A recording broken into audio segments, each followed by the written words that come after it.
क्रिप्टोफाइल channel में आपका स्वागत है। जीएसटी का नाम हर 3-4 महीने में बदल जाता है, तो आज हम इसके डेवलपर का नाम भी बदल देते हैं। दरअसल जीएसटी के जीएसपी में माइग्रेशन करते वक्त देवा भाई ने बहुत कमाया और उन्हें मेवा खाने की आदत पड़ गई, तो उनका नाम कायदे में अब देवा भाई की जगह मेवा भाई हो जाना चाहिए।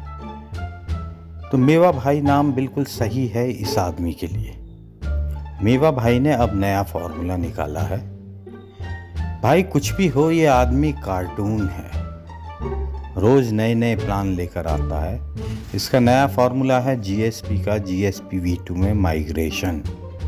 अगर ये ऐसे ही भूतियापे के काम करता रहा तो कुछ दिन में सब लोग इस आदमी को सीरियस लेना बंद कर देंगे। हालांकि बहुतों ने तो अभी भी बंद कर दिया है। तो इन मेवा भाई ने अब एक नया फॉर्मूला निकाला है और वो है जीएसपी का जीएसपी V2 में माइग्रेशन। पुराने समय में क्या होता था कि जब बच्चा किसी क्लास में 2-3 बार फेल हो जाता था तो उसका नाम बदल कर फिर एडमिशन करवा दिया जाता था। यही हाल जीएसपी के साथ हो रहा है। जीएसपी में मेवा भाई कुछ मासूम लोगों के भरोसे के दम पर उन्हें जमकर लूट खसोट रहे हैं। ऐसे लोगों को मैं गिद्ध कहूँगा।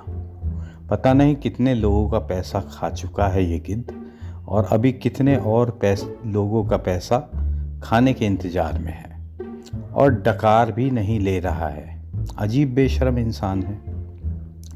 मुझे अपने उन सभी भाइयों के साथ सहानुभूति है जो ये देखते और जानते हुए भी कि कितनी धांधली इस प्रोजेक्ट में हो रही है, फिर भी चुपचाप बैठे देख रहे हैं।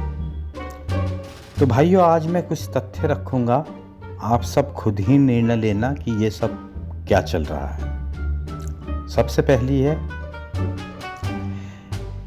कि मैं आप सभी का ध्यान आकर्षित करना चाहूँगा कि जब ओल्ड जीएसटी टोकन, जो सबसे पुराना टोकन था, उसकी वैल्यू समाप्त हो गई है और वो सारे टोकन ट्रांसफ़र हो चुके हैं, तो उनमें अभी भी भारी मात्रा में खरीद फरोख्त कैसे चल रही है। आप BSE स्कैन पर जाकर ओल्ड जीएसटी का कॉन्ट्रैक्ट एड्रेस डालकर साफ देख सकते हैं। इसमें खरीद फरोख्त लगातार जारी है। टोकन लगातार इन और आउट हो रहे हैं।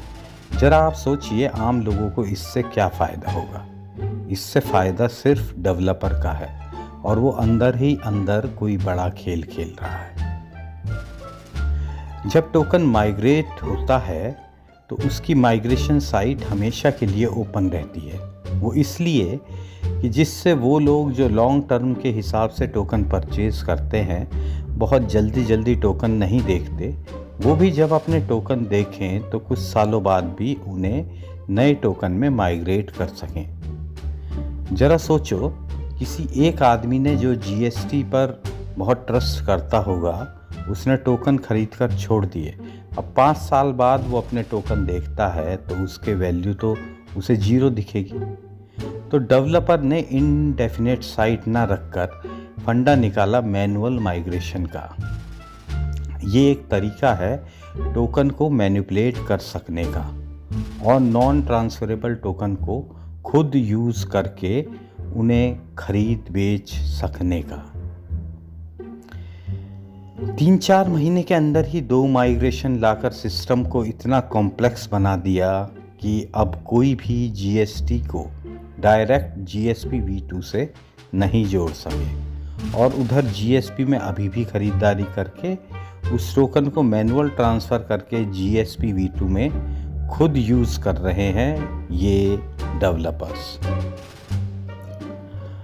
अच्छा, अब अगला टॉपिक है कॉइन मार्केट या कॉइन गैगो पर जीएसटी या जीएसपी की लिस्टिंग ना होना। इन पर लिस्टिंग कोई बहुत बड़ा काम नहीं है।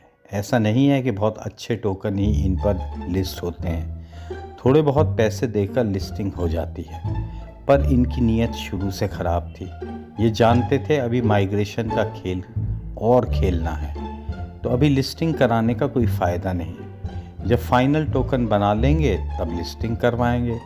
बार बार हर टोकन पर पैसे देने से क्या फ़ायदा। लोगों को बेवकूफ़ बनाते रहो कि हमने अप्लाई कर दिया है, लिस्टिंग हो जाएगी, पर शैतानी नीयत वाले ये लोग इंसान कहलाने लायक ही नहीं हैं। जो आदमी अपने पर दिल से यकीन करने वाले के भरोसे का फ़ायदा उठाता है, उससे नीच इंसान मैं किसी को नहीं मानता। कुछ लोग कहते हैं मैं फेमस होने को जीएसपी पर वीडियो बना रहा हूँ, तो भैया किस दुनिया में हो? मैं फेमस होने के लिए तुम्हारी ये 2-2.5 हज़ार की कम्युनिटी पर वीडियो बनाऊंगा। इससे ज़्यादा व्यू तो मुझे छोटे बच्चों की पोयम डालकर आ जाएंगे। किसी खुश फहमी में मत रहो, इस टोकन को कोई भी नहीं जानता। कुएं के मेंढक बनकर खुश रहो। मैं बस क्योंकि इस प्रोजेक्ट से कभी जुड़ा था, तो जो भाई इसमें फंसे हैं उनके लिए ये वीडियो बना रहा हूँ। भाइयों, एक और इल्ज़ाम इस टोकन पर मैं लगाने जा रहा हूँ और वो आप सभी के लिए बहुत शॉकिंग होगा। हालांकि जब डेवलपर को इस इल्ज़ाम के बारे में पता चलेगा तो वो तुरंत इसको मैनेज कर लेगा और इसका रिफ्लेक्शन आपको दिखेगा कि GSP V2 का प्राइस एकदम पंप होगा। वो इल्ज़ाम है कि GSP V2 में सर्कुलेटिंग सप्लाई टोटल सप्लाई से बहुत ज़्यादा है, क्योंकि माइग्रेटेड GST और GSP टोकन भी ट्रेड हो रहे हैं। आगे मैं कहना चाहूँगा कि इस टोकन को सिर्फ तभी सही मानना जब ये कॉइन जैको या कॉइन मार्केट कैप पर लिस्ट हो जाए, वरना पता नहीं मेवा भाई के दिमाग में अभी कितने माइग्रेशन और हैं। जब तक माइग्रेशन की सोच इनके दिमाग में है, कॉइन मार्केट और कॉइन गैगो पर लिस्टिंग किसी भी हालत में नहीं होगी। टोकन में लगातार इतनी कमियां होना, डेवलपर का कम अनुभव, उसकी गंदी नीयत, पैसे के लिए बेशर्मी की हद तक भूख, मासूम इन्वेस्टर्स को अंधभक्त समझने की भूल, ये सब मेवा भाई के हौसले बुलंद करेगा कि मैं कुछ भी करता रहूं, कोई कुछ नहीं करेगा। पर ऊपर वाला तो देख ही रहा है, बहुत जल्द इन्हें एक सबक मिलने वाला है। शायद तब आंखें खुल जाएं। इस तरह की क्रिप्टो करेंसी को भले ही आप डिसेंट्रलाइज समझें, पर यह पूरी तरीके से डेवलपर के हाथ की कठपुतली है और उसकी लूट खसोट का साधन है। बस मुझे यही कहना था। शायद GSP पर ये मेरी आखिरी वीडियो होगी, क्योंकि मेरी अब कोई होल्डिंग इसमें नहीं है। मैं अपने भाइयों से यही कहना चाहूँगा कि जब भी मौका मिले इस प्रोजेक्ट से प्रॉफिट लेकर एग्जिट हो जाओ।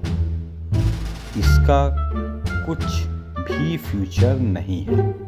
बाकी आपका पैसा है, फैसला भी आपका है। मेरे दिल से बोझ उतर गया है कि मैंने आपको आगाह कर दिया। अपने दिल की जगह दिमाग का इस्तेमाल करो और अपने पैसे का सही इस्तेमाल करो। जय हिंद, जय भारत।